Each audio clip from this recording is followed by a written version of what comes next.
If DJI had sent me this drone or was sponsoring this video, I'm sure they want me to tell you about the Air 3's new 46-minute battery life, dual camera setup with backside illuminated sensors, faster speeds, improved range, 10-bit D-Log-M, up to 4K 60 FPS in both cameras, 360 obstacle avoidance, 48 megapixel stills, vertical shooting, and waypoint flight modes. But they didn't.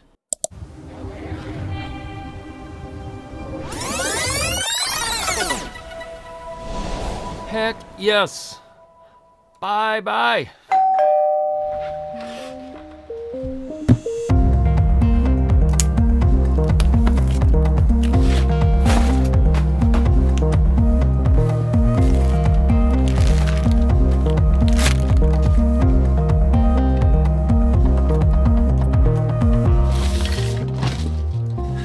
More than anything, I'm interested to see how this drone performs in the real world when pushed to its limit. Get the DJI Care Refresh Plan, fly away water, collision damage, more replacements for the same price? Yes.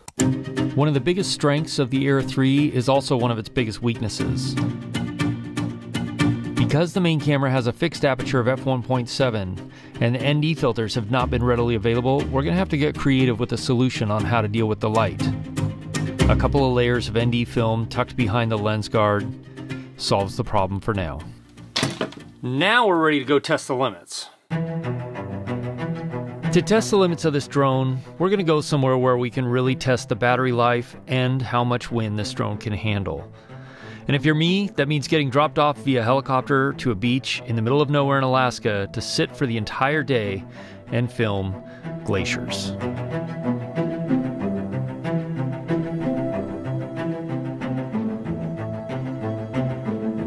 After sitting here for 6 hours and filming with the Air 3, I can confirm that the battery life is fantastic. And the footage, well, I think the footage speaks for itself.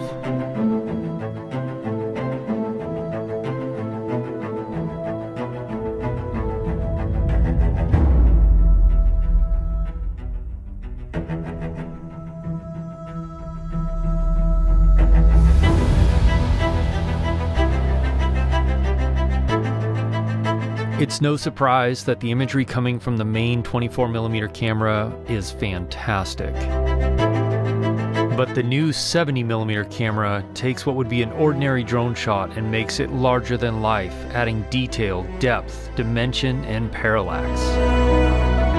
The ability to tilt the camera up and film in 4K 60 makes shooting waterfalls like this feel like a dream.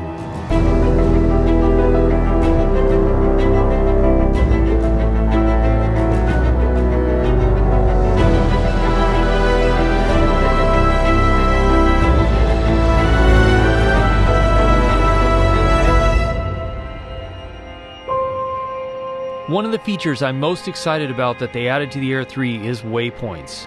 Because using waypoints, we can capture shots that just aren't possible any other way. And because the Air 3 now features 360-degree obstacle avoidance, we can push the limits of this drone even farther.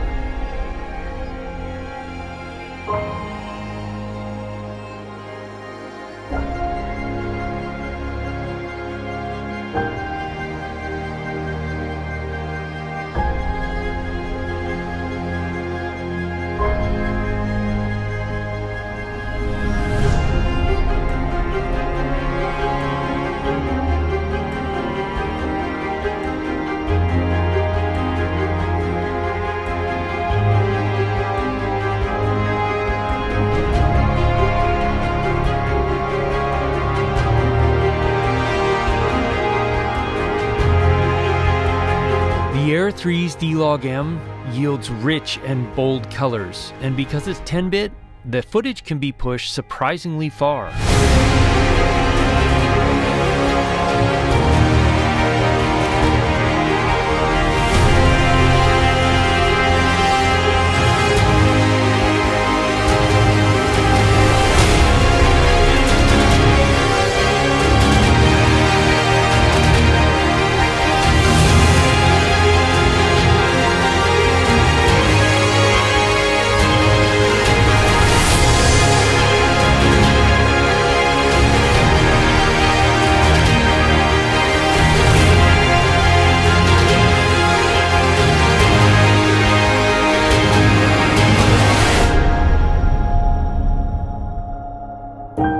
But what about photos?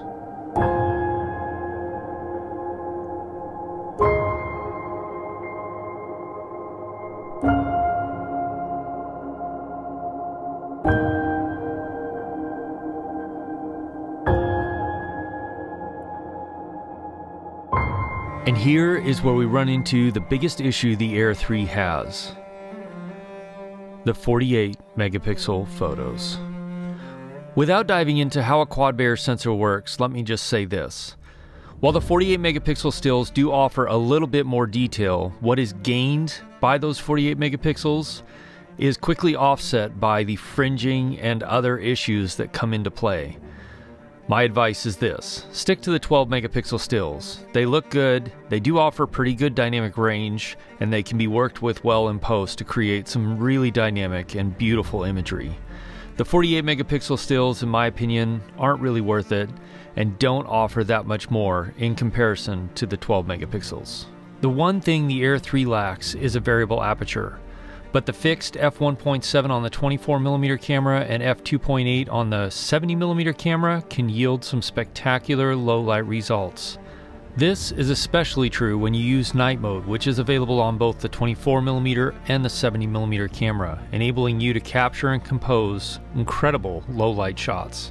But this also leads to a challenge. Because the two cameras have a different aperture, one ND filter for both cameras won't work as well as it should. Fortunately, Freewell released what I think is the perfect ND filter system for the Air 3. It features one strength of ND for the 24mm camera and a different strength ND for the 70mm camera, allowing you to match your exposure perfectly so you can keep your shutter speed and your ISO exactly where you want them on both cameras. What about speed and battery life? The new top speed of 47 miles an hour and an ascent speed of 19 miles an hour, while it will also descend at up to 22 miles an hour, means I can get this drone to where it needs to be fast. I've been seeing the longest flight times of any drone that I've ever owned, and the power accumulation function to transfer voltage from the lowest batteries to the highest battery means you can fly even longer to capture that final shot, or capture hyperlapses. The new DJI RC2 is a great upgrade. It has great battery life, and now with the external antennas, the range is considerably better, and it works much better if you're in RF dense environments.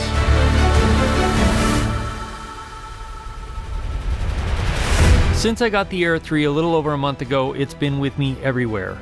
Hiking through the mountains in the rain, handling the heat of the Nevada desert, to filming people paddleboarding in glacier ice pools. And this drone has handled everything that I've thrown at it.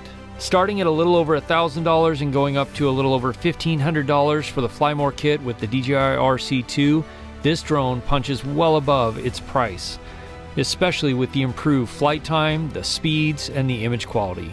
There are, of course, links in the description to the drone and the ND filters from Freewell. And if you like the way this footage looks, you can also buy my LUTs for color grading the Air 3 footage. But now I want to hear from you. What did you think of this review? It's way different from the normal videos I do. It's way more story driven. Took me a while longer to put it together, but since I didn't get the drone early, I figured I might as well just make the best video I could and really test this thing out in every way I possibly could. Next, you're going to want to watch this video right here where I show you how I set this up and get everything set the way I like it. And if you have questions, join me on my live stream, which happens Wednesday nights at 4 p.m. Alaska time, 8 p.m. Eastern, where we can have more of a conversation and get to questions that I didn't answer here or ask me in the comments below. I'll see you again soon in the next video. Cheers.